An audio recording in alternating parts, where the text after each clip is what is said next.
첫 번째 달려보죠. 기억 없다는 박대성입니다. 친구를 데려다주고 귀가하던 일면식도 없던 10대 여학생을 무참히 살해했던 박대성. 오늘 첫 재판이 있었습니다. 자, 오늘 검찰 공소 내용을 봤더니 자칫하면 추가 희생자가 나올 뻔했었더라고요.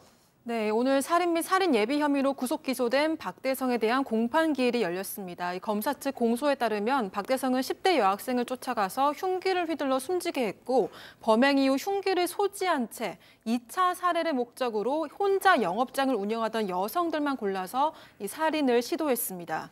이에 대해 법정에서 공개된 박대성 측 의견서에는 혐의 일부를 시인하지 않는 내용이 있었는데요. 살인 목적의 2차 범행에 대해서는 모르겠다라며 기억에 없다라고 했습니다. 또 사람마다 생각하기 나름이다라는 주장을 하기도 했습니다.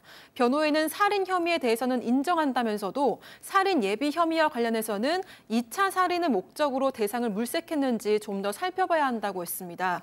이 사건 당시 CCTV에는 박대성이 범행 후에 흉기를 들고 이동하는 모습이 담겼는데요. 이 검사 측은 이걸 살해 범행을 계획한 걸로 봤지만 이걸 부인을 한 겁니다. 다음 재판은 오는 26일에 열릴 예정입니다. 자, 뭐 변호인이야 당연히 그렇게 얘기하겠지만 저 보시다시피 첫 범행 이후에도 흉기를 들고 계속 시내를 배회했다는 점에서 연속 살인으로 이어질 가능성 크다고 저 개인적으로는 생각합니다. 자, 그리고 첫 공판에 유족과 친구들도 왔었다던데요. 맞습니다. 재판장에 박대성이 왔는데 마스크를 착용하고 있었고 질문에 짧게 네라고 답변을 했던 것 같습니다. 가족하고 친구들이 왔는데 흐느끼는 소리가 계속 있었고 어머니 같은 경우 왜 우리 딸한테 그런 행동을 했느냐 하고 흐느끼면서 주저앉았다고 합니다. 특히 피해자 측 변호사도 이렇게 변호인도 진술을 할 수 있고 의견 제시를 할 수 있는데 재판부는 이 박 씨한테 박대성이한테 엄중하게 처벌해서 영원히 격리를 좀 해달라라는 요청도 있었고요. 또 지인 같은 경우는 엄중 처벌 탄원서 제출했다라고 전하고 있습니다. 그렇군요. 계속 지켜보겠습니다. 자, 다음 이어가죠. 위험천만 진짜 검입니다. 자, 사방 가족께서 제보해 주신 영상 만나보시죠. 자, 도복을 입은 저 학생 옆구리에서 검을 촥! 아이! 아, 대나무가 휙! 댕강댕강 몇 개를 미리 잘라놓은 거 아닙니다. 왜? 이거 진짜 칼, 진검이기 때문이죠. 뿐만 아닙니다. 아이들이 바로 옆에 있는 와중에도 저렇게 휙휙 사정없이 검을 휙휙 휘두릅니다. 자, 어른들은 그 옆에서 팔짱을 끼고 자세 좋군. 자, 구경만 하고 있는데요. 자, 펜싱을 하시는 우리 양지열 변호사님께 여쭤봐야 되겠네요. 자, 저거 괜찮은 건가요, 저거? 일단 저기는 이제 저렇게 검 연습을 할 수 있는 배기장이라고 합니다. 그리고 제보해 주신 분에 따르면 저기 하고 있는 배기 연습을 하는 사람들이 중고등학생이나 심지어 초등학생까지 있다라는 겁니다. 물론 저것 자체가 불법은 아닌데 어떤 미성년자들 같은 경우에는 저런 검을 소유할 수는 없고 대부분 지도하는 분이라든가 아니면 부모님 명의로 검을 이렇게 사서 빌려서 연습을 하는 거예요. 근데 문제를 뭘 지적한 거냐면 저 검이 생각보다 되게 무거워요. 그러니까 한 1kg가 넘습니다. 그리고 길기 때문에 일반적으로 뭉쳐있는 1kg하고는 느낌이 다릅니다. 이거를 휘두르거나 할 때 다루기가 좀 쉽지가 않은데 특별히 안전장치도 주변에 보이지 않잖아요. 여기 뒤에 그냥 예를 들어서 그게 다루기가 쉽지 않은데 날아가거나 하면 어떻게 할 거예요? 그래서 이건 뭔가 좀 문제가 있다라는 부분을 지적을 한 겁니다. 아, 그렇군요. 일단 이제 저 검의 주인은 저기는 지도자들이라든가 아니면 부모님이 이제 부모님 명의로 구입한 거라는데 저것도 만약에 부모님 명의로 구입을 해서 학생들이 그냥 내준 거라면 그것도 위험한 거죠. 왜냐하면 청소는 위험 물건이기 때문에 소유할 수 없도록 하는 건데 그냥 뭐 학생들이니까 뭐 검도장에서 수련하기 위한 거라는 이유로 사주면 안 되는 거죠, 사실은. 그렇군요. 예, 알겠습니다. 아무튼 안전에 좀 유의를 해주시고요. 자, 다음 이어가겠습니다. 편의점에서 훌러덩입니다. 자, 충격적인 제보 영상 만나보시죠. 자, 편의점 식사 테이블로 온 저 남성 갑자기 외투를 벗더니요. 테이블에 일단 올려놓고 뒤돌아서 계산대로 갑니다. 아, 저 파스 하나, 이거 좀 사장님 이거 좀 등에 좀 붙여주소. 막 이럽니다. 사장님, 어머머머 무슨 소리야? 제가 그걸 왜 붙여요? 여사장님 완전히 완곡히 거절하면서 주죠. 자, 그런데 이 남성 갑자기 편의점에서 스트립쇼를 시작해요. 자, 하나 벗고 벗지면 안 돼. 아우 왜 다 거길 벗어? 자, 그러더니 에이 더러워서 진짜 내가 붙이고 만다 하면서 자. 붙였어. 자, 이대로 끝일까요? 옷을 입다가 기어이 저거 붙여놓은 파스가 달랑달랑 떨어졌어. 아유 또 그걸 모르고 있어 또. 이 아저씨 그럼 뭐 한 거예요 지금까지? 자, 그래 바로 그때 구세주 등장. 웬 외국인 청년. 아저씨 파스 이거 떨어졌어 하면서 다 저 외국인 청년이 붙여줍니다. 응? 아저씨 오케이 고마워. 자, 확인까지 하는데요. 자, 이때가 말이죠, 시간이 새벽이었어요. 여 사장님 앞에 어디까지 벗어 이 양반이 진짜. 얼마나 무서웠을까. 어렵죠. 지난 4일 새벽에 편의점에서 홀로 근무하고 있던 여사장한테 닥친 일입니다. 어떤 남성이 정상적인 상황에도 아닌 것 같아요. 술에 좀 취한 것 같기도 하고 인상 말투가 거칠게 파스 좀 붙여주이소. 대구 사람인지 모르겠습니다. 어깨가 아프다고 하면서 파스를 달라라고 얘기를 했는데 인상이 거칠고 이러니까 사실은 못하겠다. 어떻게 붙입니까? 남의 남자 붙일 이유도 없죠. 그러니까 본인이 편의점 구석에 가서 본인이 옷을 지금 벗는 모습도 연출이 되고요. 한 여성이 왔다고 합니다. 여성이 오니까 두려우니까 사장님이 같이 좀 있어주면 안 되겠냐 이런 얘기까지 했다고 합니다. 그렇지만 저 사람 혼자서 막 궁적궁적거리는 건데 다행스럽게 이제 지인 중에 이제 외국인 이 남편이 얘기를 하니까 남편을 보낸 거예요. 그래서 이 남성이 와가지고 뒤에 붙여줘서 해결이 됐다고 합니다. 오 교수님, 집에 가가지고 자기 와이프한테 붙여달라고 해야지. 저 왜 여 사장님한테 붙여 저걸? 그래서 와이프가 없을 수도 있죠. 예.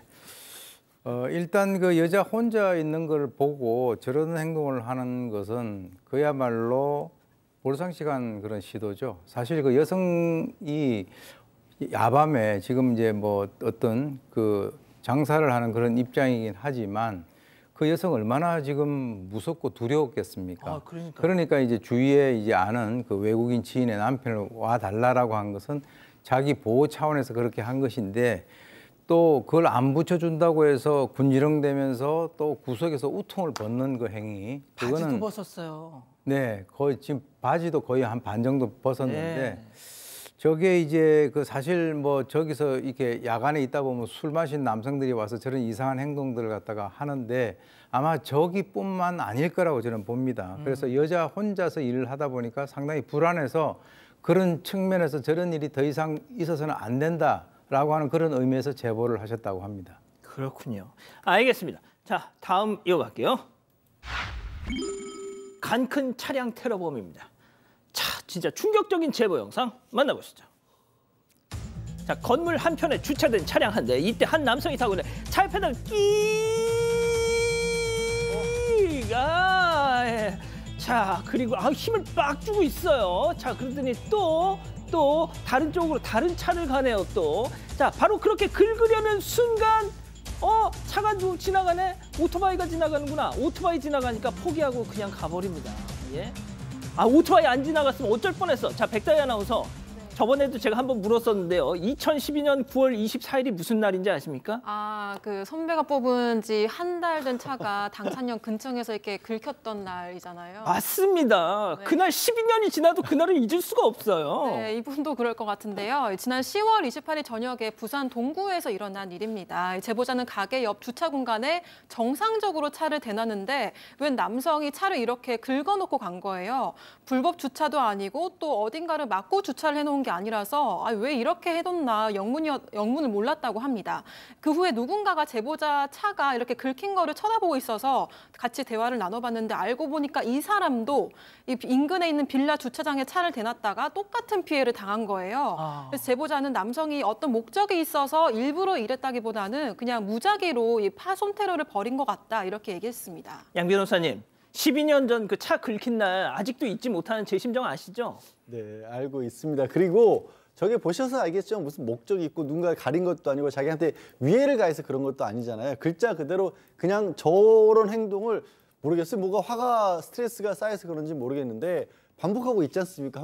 반복한 게 드러나서 이분도 더 큰 일 저지르기 전에 꼭 잡아야겠다라는 생각에 본인이 현상금까지 걸고 중고거래 사이트에 이렇게 이 남성 잡는다는 글도 올렸다고 합니다. 진짜요? 그리고 실제로 저렇게 하다가 아시잖아요. 저런 일이 뭐 발도둑, 소도둑 된다고 더 큰 일을 일으킬 수 있으니까 빨리 붙잡기를 바라는 마음에서 여기 제보를 하신 겁니다. 그렇군요.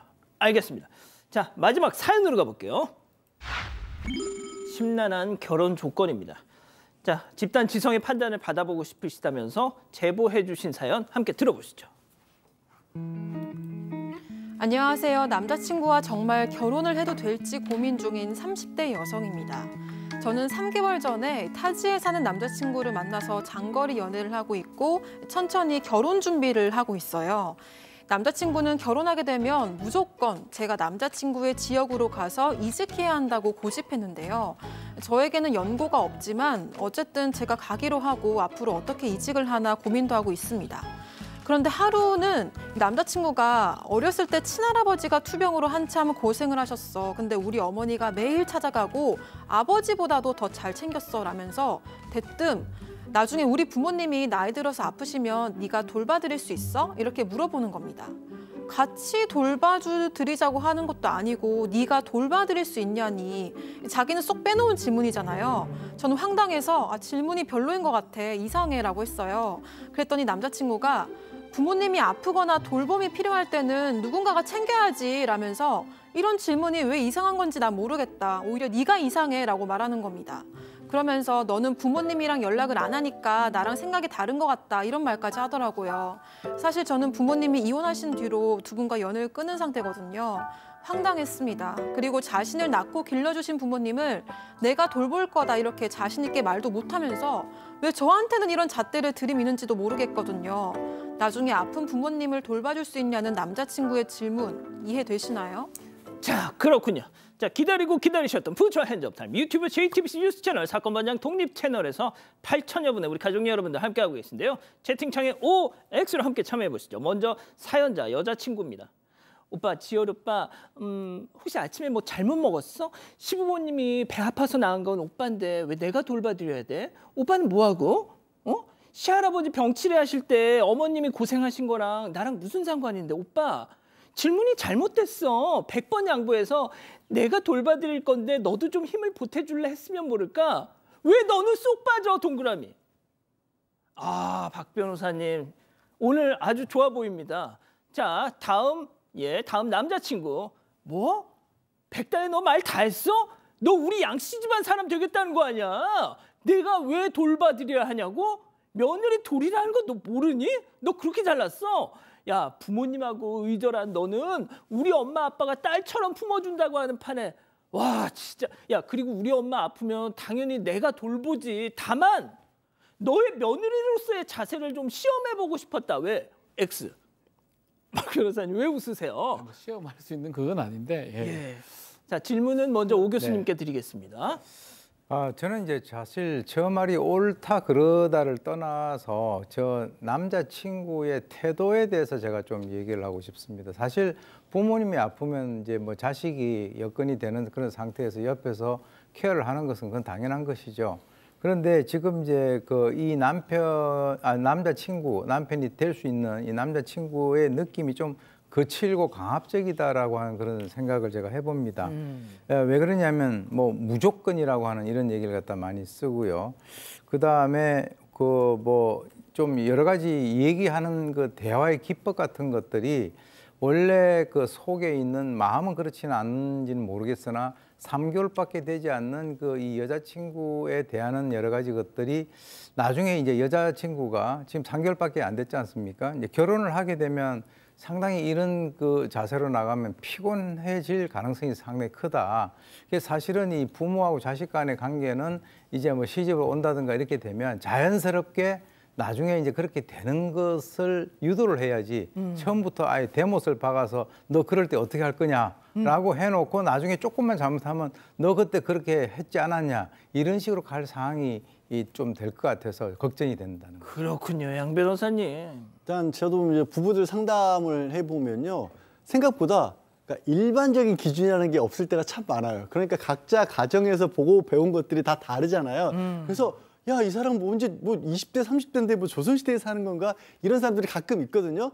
그런데 여기서 문제는 각 가정에서의 경험은 다를 수가 있는데 세상이 변했다는 걸 이 사람은 못 받아들이고 있는 거예요. 그래서 그런 사람들 중에 문제는 가정에 관한 것뿐만이 아니라 다른 면에 있어서도 굉장히 독선적이고 자기 중심적인 생각, 자기가 가진 가치가 먼저 옳다라고 생각하는 사람들이 종종 있어요.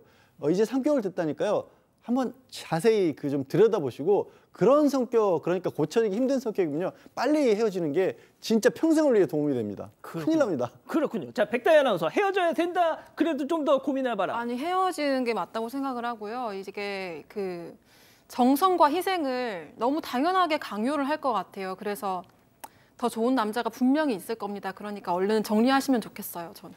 그렇군요. 자, 박 변호사님. 이제 여기서 문제가 되는 게 매우 짧다는 거예요. 3개월 정도 만났고 실제로 지금 그런 상황이 생긴 것도 아니고 미래에 대해서 어떻게 보면 뭐 강요하는 것, 뭐 그게 옳다고 보지는 않습니다.